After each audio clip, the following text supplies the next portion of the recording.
Comme chaque week-end, nous vous déroulons un condensé de l'actualité de la semaine. Les titres. Dérive sur les réseaux sociaux, la traque des insulteurs publics se poursuit. Le chef de l'État, Macky Sall, a réitéré la volonté de l'État de lutter contre le phénomène. Taxé d'agir pour le compte du président Sall, Malick Gakou, le candidat à la présidentielle du grand parti dément et solde ses comptes avec l'opposition. Naissance ce jeudi d'une nouvelle plateforme dénommée Diamaguène 3e mandat. L'entité regroupe des organisations de la société civile, prévient sur les conséquences d'une troisième candidature de Macky Sall et l'invite à une déclaration ouverte de non-participation à la présidentielle de 2024. Notre dossier de la semaine évoque la mauvaise gestion des actes d'état civil à Touba et à Mbacké, des pièces enregistrées sur feuilles volantes et jamais mentionnées dans les registres au centre du scandale. Le développement, c'est dans une poignée de secondes. Merci d'être resté scotché à nos programmes. Bienvenue. Le président de la République a témoigné lundi de la volonté de l'État de lutter contre les dérives du numérique qui constituent, selon lui, une menace sérieuse à la paix, à la sécurité et à la stabilité des pays africains. Il a encore averti sur la poursuite de la traque des incitateurs à la violence. Le chef de l'État s'exprimait à l'occasion de la cérémonie d'ouverture de la 8e édition du Forum international de Dakar sur la paix et la sécurité. Écoutons ses propos. Nul droit, nulle liberté ne donne licence d'attenter à la liberté, au droit et à la dignité d'autrui, ou de saper la cohésion sociale et la stabilité institutionnelle d'un pays. C'est dire qu'il y a urgence à réformer les moyens de lutte contre la cybercriminalité. C'est la vocation de l'école de cybersécurité à vocation régionale qui est un produit du Forum de Dakar. Nous l'avons mise en place avec la France et c'est une école à vocation régionale, comme je l'ai dit, qui travaille pour former des experts dans ce domaine. D'ailleurs, les insulteurs publics savent très bien qu'ils sont retrouvés immédiatement aujourd'hui et traduits devant la justice. Dans le même esprit, il est temps de réglementer les réseaux sociaux pour en limiter les abus. Il n'est pas question de remettre en cause quelque liberté que ce soit. On parle de limiter les abus qui sont des facteurs de promotion de la violence et de la haine dans nos pays. Le chef de l'État, Macky Sall, qui a présidé l'événement, a plaidé pour rendre opérationnelle la force africaine en attente et au financement du Fonds de paix de l'Union africaine pour garantir la stabilité du continent africain. Prononçant le discours de clôture de la 8e édition du Forum, le ministre des Affaires étrangères, Aïssata Tall Sall, est revenu sur les recommandations faites par l'ensemble des chefs d'État qui ont pris part au Forum de Dakar. Voici la déclaration du ministre. Les chefs d'État et de gouvernement présents à cette 8e édition ont tous plaidé pour une meilleure intégration africaine en vue d'un meilleur impact de l'Afrique dans les relations internationales et dans les niveaux de prise de décision. Ils ont tous appelé à relever ensemble les défis de stabilité et de souveraineté pour renforcer la résilience de notre continent face à toutes ces crises exogènes. Je me souviens de ce que le président Macky Sall avait dit. Il avait dit que la sécurité doit être gérée comme un volet du développement. Et que nous, Africains, parce qu'il n'est pas question, comme il l'a dit, que sous le prétexte de choc exogène, qu'on dilue notre propre responsabilité dans ce qui nous est quand même arrivé depuis longtemps. Dire que nous sommes absous de toute responsabilité, c'est faire la politique de l'autruche. Ça, c'est se mettre la tête sous le sable et ne pas voir la réalité. Bien sûr qu'en partie, nous sommes responsables, même si nous ne sommes pas responsables de tout. Donc, lui dit, nous devons commencer, dans le budget national, à déjà affecter une part conséquente à nos politiques de sécurité. Et le reste, maintenant, viendra par l'apport de la solidarité et de la communauté internationale. Mais on ne peut pas attendre, alors que nos armées se sont effondrées Parfois, heureusement, ce n'est pas partout le cas. On ne peut pas attendre que la sécurité nous menace. On ne peut pas attendre que le terrorisme soit en notre sein ou dans le meilleur des cas à nos frontières pour dire finalement qu'est-ce qu'on fait, où est-ce qu'on va trouver l'argent. Trouvons l'argent avant que tout cela n'arrive et que si par extraordinaire, malgré tout quand même cela arrivait, que nous puissions faire face et dès les premiers jours, dès les premières heures, dès les premiers instants à la menace qui tombe sur nous. Ces détracteurs l'ont taxé d'agir pour le compte du président Macky Sall. Le leader du grand parti Malick Gakou a encore une fois démenti et réitéré son ancrage dans l'opposition. Dans une rencontre tenue mardi à son siège avec la convention de la région de Dakar, dans la perspective de l'organisation du congrès de sa formation politique, l'opposant a réitéré toute possibilité de retrouvailles entre lui et le chef de l'État. Il a profité de l'occasion pour solder ses comptes avec l'opposition. Le candidat à la présidentielle de 2024 s'est confié au micro de nos reporters, Cheikh Sadibou Fall et Pafay. J'ai quitté l'administration depuis 2001. Je me suis investi dans les affaires. Mais jamais, personne ne peut prouver que j'ai 1 mètre carré de terrain de l'État du Sénégal, que j'ai reçu un avantage indu. Je n'ai même pas de passeport diplomatique. C'est parce que je suis retourné auprès du peuple sénégalais pour l'écouter, pour m'engager dans la voie de la détermination et de la résolution à même de nous permettre, ensemble avec les patriotes, de satisfaire à tous les desiderata du développement économique et social de notre pays. C'est pourquoi je dis encore une fois, je ne peux pas travailler avec le président Macky Sall. Je dirai jamais. Je dis jamais. Je dis jamais. Je dis jamais. Je dis jamais. Pourquoi? Parce que vous savez parfaitement que au sein même de l'opposition sénégalaise, il y a des forces qui sont organisées et qui tous les jours me plongent dans les bras du président Macky Sall. Puisque c'est leur souhait. Mais je leur dirai 2 choses. Ils peuvent prendre leur mal en patience. Jamais on ne me verra sur la table du président Macky Sall.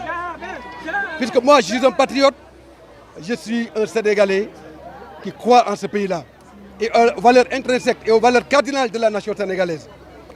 C'est la raison pour laquelle je dis à ces camarades de l'opposition qui tous les jours manipulent la presse et l'opposition et les sites internet pour dire que Malick Gakou travaille avec le président Macky Sall, qui se trompe.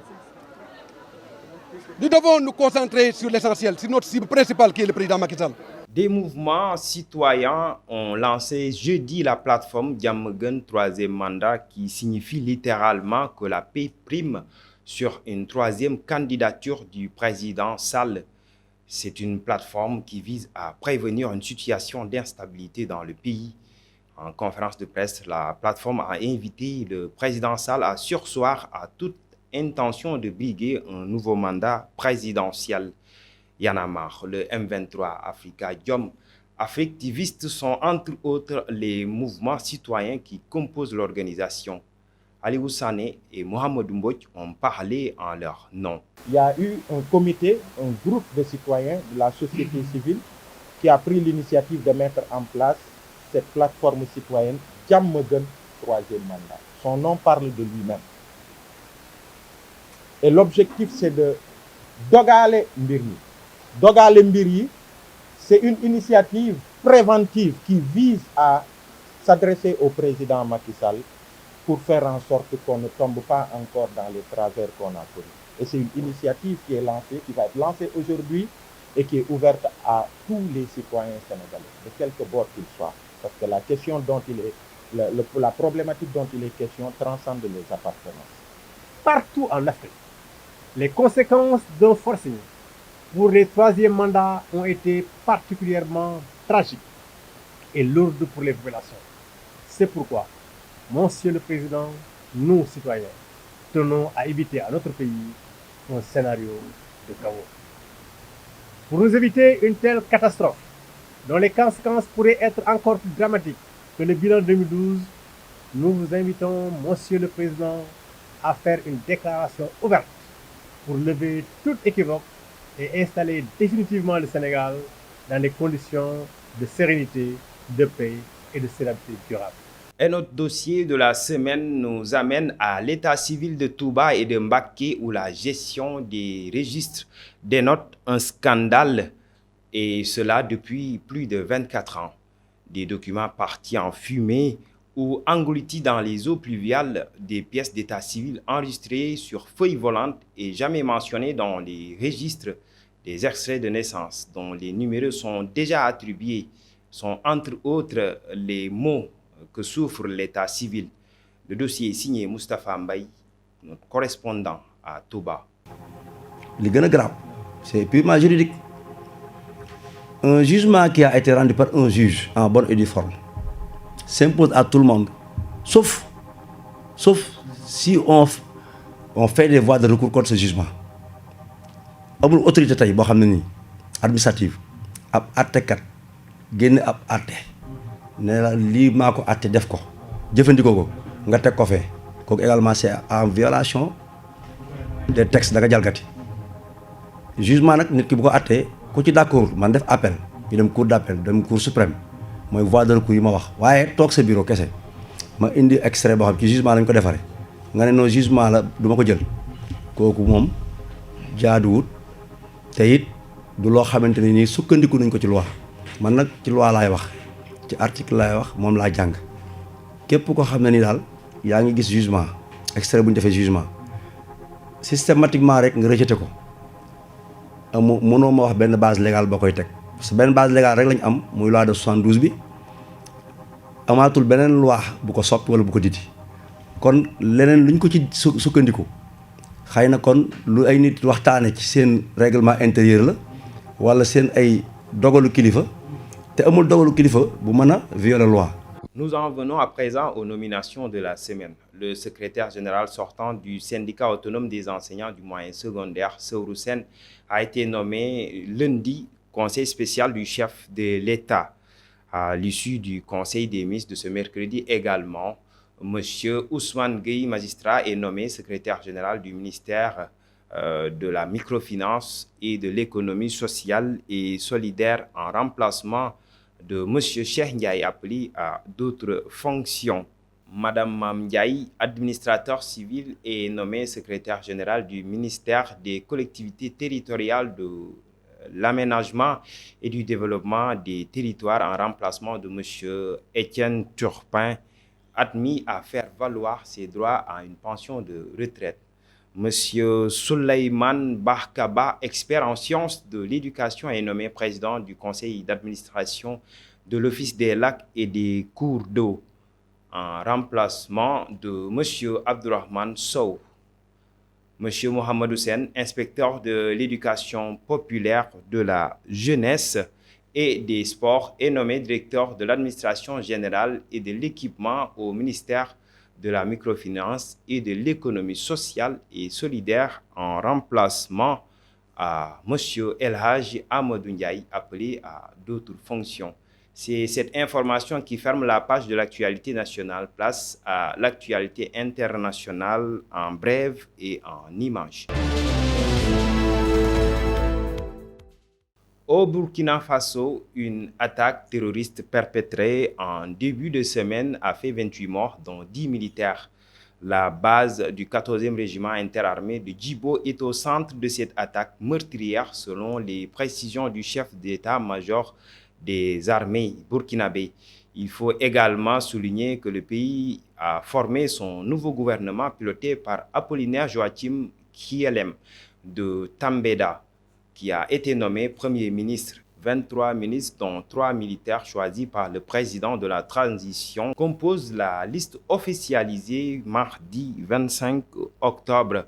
L'équipe se chargera de diriger le Burkina Faso jusqu'en juillet 2024. En Guinée, 9 opposants ont été placés jeudi sous contrôle judiciaire pour avoir participé ou soutenu les manifestations anti-junte de la semaine dernière, a indiqué l'un de leurs avocats, Maître Sekou Koundiano. Ils sont tous poursuivis pour participation délictueuse à une manifestation illégale, complicité de destruction des biens publics et privés, ainsi que coups et blessures volontaires selon le conseil. Le Front national pour la défense de la Constitution, officiellement dissous par la junte, avait appelé à manifester pour réclamer un retour rapide des civils à la tête du pays, ainsi que la libération des prisonniers politiques. Et c'est ce qui met terme à cette édition. Vous pouvez continuer à suivre l'actualité en visitant notre site web d'information en continu Dakar Actu. Rendez-vous est fixé la semaine prochaine. D'ici là, nous vous souhaitons de passer un excellent week-end.